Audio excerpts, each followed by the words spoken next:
ఉబ్బస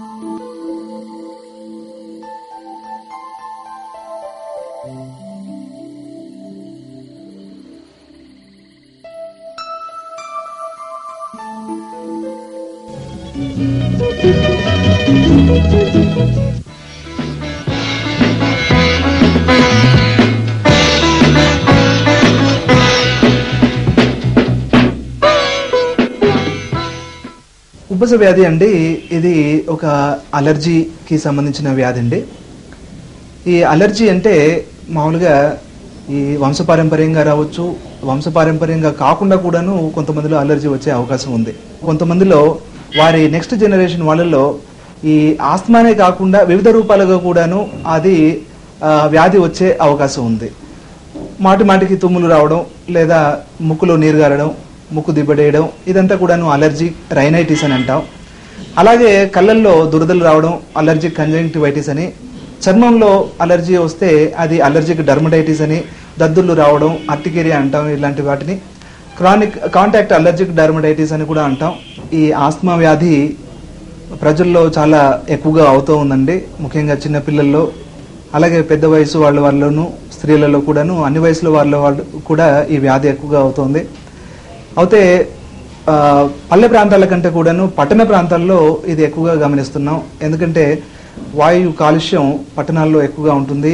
ఇది మామూలుగా మన వాహనాల వల్ల నుంచి వచ్చే పొగ వల్లనేమిటి, లేదా పరిశ్రమల నుంచి వచ్చే పొగల వల్లనేమిటి, లేదా ఈ మురికి కుంపలు అలాంటివి ఎక్కువగా ఉండడం వల్లనేమిటి, ఈ వాయు కాలుష్యం ఎక్కువగా ఉంటుంది. దానివల్ల ఈ అలర్జీ ఆస్తమా జబ్బులు ఈ అర్బన్ ఏరియాలు అంటే పట్టణాలలో చాలా ఎక్కువగా ఉంటుందండి. సుమారుగా అంటే మనం 5 నుంచి 10% వరకు కామన్ పబ్లిక్లో ఈ ఆస్తమా ఉన్నట్లుగా మనం చూస్తున్నాం. ఏ జబ్బు లేని వాళ్ళు కూడాను ఇలాంటివి ఎక్స్పోజ్ అయిపోతే మాత్రం కొత్తగా కూడాను ఈ అలర్జీ ఆస్తమా వ్యాధి వచ్చే అవకాశం ఉంది. ఇదే కాకుండా వివిధ పరిశ్రమల్లో, ముఖ్యంగా ఈ కెమికల్ గ్యాసెస్ వాయువులోకి, మన గాల్లోకి వెదజల్లబడే పరిశ్రమల్లో సల్ఫర్ డయాక్సైడ్ కానివ్వండి, ఫెరిక్ ఆక్సైడ్ కానివ్వండి, లేదా నైట్రోజన్ ఆక్సైడ్స్ కానివ్వండి, లేదా క్లోరిన్ కానీ, అమ్మోనియా కానీ, ఇలాంటి వివిధ వాయువులు ఈ కొన్ని పరిశ్రమల నుంచి వెదజల్లబడతా ఉంటాయి. అవి సరైన ఎత్తులో గాలిలోకి, పూర్తిగా వాతావరణంలోకి వదలబడకుండా మామూలుగా కొద్ది తగ్గు హైట్లోనే మనం అది బయటికి వెదజల్లబడితే అవన్నీ కూడా నా పరిసర ప్రాంతాల్లో ఉండే వాతావరణ కాలుష్యం చేస్తుంది. కాబట్టి దాని ద్వారా అవి పీల్చిన వాళ్ళకి, అదివరకే ఆస్తమా ఉన్న వాళ్ళకి ఎక్కువ అవడం, లేదా అదివరకు ఏమీ లేకుండా కూడాను దగ్గు, ఆయాసం, కఫం పేరుకొని పోవడం, రాను పిలికూత రావడం, ఇలాంటివి ఆస్తమా లక్షణాలు వచ్చేయడం కూడా జరుగుతూ ఉంటుంది. కొన్ని రకాలైన పరిశ్రమల్లో, ముఖ్యంగా ఇప్పుడు మీరు గమనిస్తే ఈ కాటన్ ఇండస్ట్రీ, ఈ కాటన్ ఇండస్ట్రీలో వచ్చే ఫైబర్ సన్నగా ధూళి ఉంటుందన్నమాట.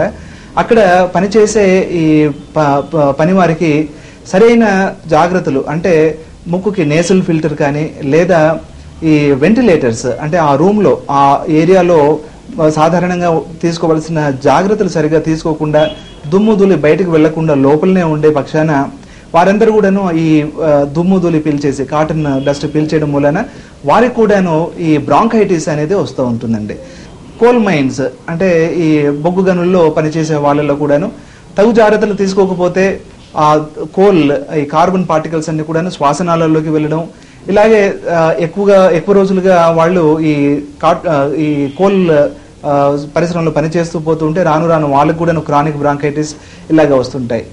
ఇదే కాకుండా ఈ యాస్బెస్టస్ ఫ్యాక్టరీల్లో పనిచేసే వాళ్ళకి యాస్బెస్టస్ కి సంబంధించిన వ్యాధులు కూడా వివిధ రకాలుగా వస్తూ ఉంటాయండి. వీరిలో కూడాను దగ్గు, ఆయాసం, ఛాతి పట్టేసినట్లు ఉండడం, కఫం రావడం, పిల్లిపూత, ఇవన్నీ కూడా ఉంటాయి. ఇవి ఆస్తమా వ్యాధి అని అనుకునే అపోహ ఉంది. కాకపోతే ఇదివరకు చెప్పినట్లుగా శ్వాసనాళాలు ఇవి బాగా మూసుకొని పోయి ఉంటాయి. కాబట్టి ఇవి ఏ మందులకు కూడాను పూర్తిగా పనిచేయవు. ఆయాసం, ఉబ్బసం, దగ్గు ఇవన్నీ కూడాను కొద్ది మందిలో మాత్రమే కొద్ది వరకు మనం తగ్గించే అవకాశం ఉంది. ఇదే కాకుండా వాతావరణంలో మామూలుగా మన చెట్ల నుంచి అంటే ఈ పుష్పాల నుంచి వచ్చే పుప్పొడి, అవి చాలా ఆస్తమా వ్యాధిగ్రస్తులకి అపకారిగా ఉంటున్నాయండి. ఏమిటంటే ఈ పుప్పొడి మామూలుగా శ్వాసనాళాల ద్వారా గాలిలో ఉండి ఒక ప్రదేశం నుంచి ఒక ప్రదేశానికి ఎక్కడైనా వెళ్తూ ఉంటాయి. అవి శ్వాసనాళాల ద్వారా ఊపిరితిత్తుల్లోకి వచ్చేసిన తర్వాత లోపల యాంటీజెన్ యాంటీబాడీ రియాక్షన్ జరిగేసి దీని ద్వారా ఈ ఆయాసం ఉబ్బసం అంటే ఆస్మా లక్షణాలు ఎక్కువ అయ్యే అవకాశంగా ఉంది. కొద్దిగా ఉన్నప్పుడు మాత్రమే సరైన జాగ్రత్తలు తీసుకుంటే ఈ అక్యూట్ సివియర్ ఆస్తమా అనే స్టేజ్ వరకు వెళ్లకుండా ఉంటుందండి. అయితే ఈ మొదటి స్టేజ్ లో కనుక్కోవడం కూడా కొద్దిగా ఇబ్బందే. ఏమిటంటే వారు వెంటనే దగ్గున్నా కానీ ఆయాసం ఉన్నా కానీ వెంటనే డాక్టర్ గారిని సంప్రదిస్తే వారి దగ్గర ఒకవేళ ఈ పీక్ ఫ్లో మీటర్, ఈ స్పైరోమీటర్ అనే ఈ టెస్ట్ ద్వారా శ్వాసనాళాల్లో ఎంత శ్వాస సరిగ్గా జరుగుతూ ఉంది, ఏమన్నా శ్వాసనాళాలు మూసుకొని పోతున్నాయా, గాలి సరిగా ఆడుతుందా లేదా అనేది ఇవి సరిగా తెలుసుకోవడం మూలాన వ్యాధిని అక్కడే కంట్రోల్ చేయొచ్చు. ఆస్మా వ్యాధి ఇది అలర్జీకి సంబంధించింది కాబట్టి పూర్తిగా నయం చేయడం కొంచెం ఇబ్బందేనండి. కాకపోతే ఈ ప్రస్తుతం లభ్యమవుతున్న ఈ మందుల వల్ల వ్యాధిని పూర్తిగా రాకుండా చేయడం లేదా వ్యాధిని పూర్తిగా కంట్రోల్ చేయడం, మామూలు ఇతర మనుషుల వలె వాళ్ళు తమ పనులు చేసుకోవడం, వ్యాయామం చేయడం, ఆహారం తీసుకోవడం ఇవన్నీ కూడాను మనం చేయడానికి వీలవుతుంది. ఈ ఆస్మా వ్యాధిలో 2 రకాలమైన మందులు ఉంటాయండి. ఒకటేమో రిలీవర్స్ అని, రెండవది ప్రివెంటర్స్ అని. ఈ రిలీవర్స్ వల్ల ఏమిటంటే మందులు తీసుకున్న కొద్ది సేపు వరకే, అంటే సుమారు 4 నుంచి 6 గంటల పాటుగా మాత్రమే వారి వ్యాధి లక్షణాలు బాగా కంట్రోల్లో ఉంటాయి. ఈ టైం తర్వాత అంటే మందు పని చేయడం అయిపోయిన తర్వాత మళ్ళీ వారికి వ్యాధి లక్షణాలు వచ్చే అవకాశం ఉంది. ప్రస్తుతం అవైలబుల్ ఉన్న మందుల వల్ల అసలు ఎవరు ఈ ఆస్మా గురించి భయపడాల్సిన అవసరం లేదు. పూర్తిగా కంట్రోల్ చేయగలిగిన వ్యాధినే అసలు పూర్తిగా నివారణ కూడా చేయొచ్చు. ముఖ్యంగా గమనించదగ్గది ఏమిటంటే ఈ 90 మంది పిల్లల్లో 10-12 సంవత్సరాల వయసు వచ్చే వరకు ఈ ఆస్మా వ్యాధి దానంతటదే తగ్గిపోతుంటుంది. కొంతమందిలో మాత్రం అంటే 10 నుంచి 15% వరకు ఈ వ్యాధిగ్రస్తులు చిన్నతనంలో అంటే బాల్యంలో వచ్చిన వ్యాధి అలాగే యవన దశలో లేదా పెద్దవారిగా ఉన్నప్పుడు కూడాను అది అలాగే వచ్చే అవకాశం ఉంది. మహిళల్లో ఏ వయసు వారికైనా కూడాను రావచ్చు. ముఖ్యంగా ఈ ఋతుస్రావం వచ్చే ముందు కొంతమంది మహిళల్లో వస్తుంటుందండి. ఇది ప్రీ మెన్స్ట్రువల్ ఎగ్జాజర్బేషన్ ఆఫ్ ఆస్మా అని అంటాం.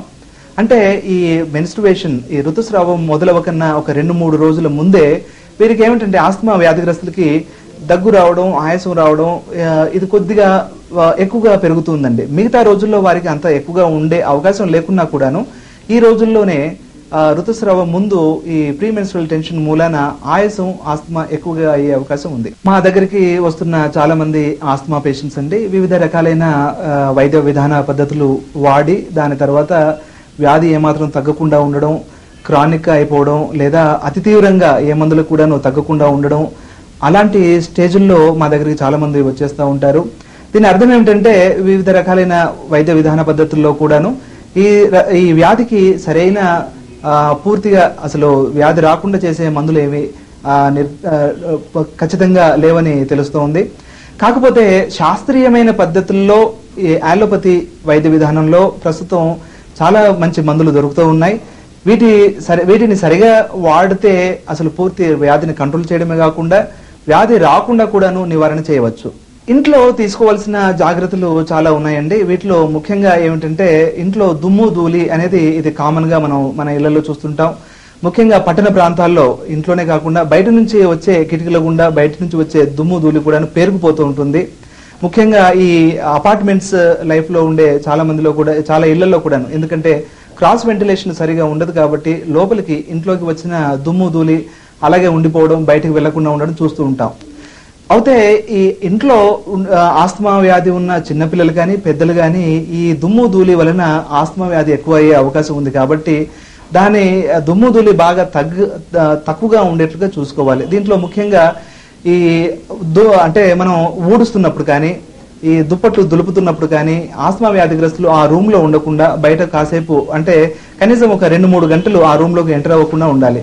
ఎందుకంటే ఈ 2-3 గంటల్లో ధూళి ఏదైతే లేస్తుందో అది మరి నేలపైకి సెటిల్ అయిపోతూ ఉంటుంది కాబట్టి ఆ టైంలో వారు కనుక ఎంటర్ అవుతాయి, 2-3 గంటల్లో కనుక ఎంటర్ అవుతాయి, ఆ దుమ్ము ధూళి అంతా వారిలో ఎంటర్ అయిపోయి శ్వాసనాళాలకు వెళ్ళిపోయి మళ్ళీ జబ్బు వచ్చే అవకాశం ఉంది.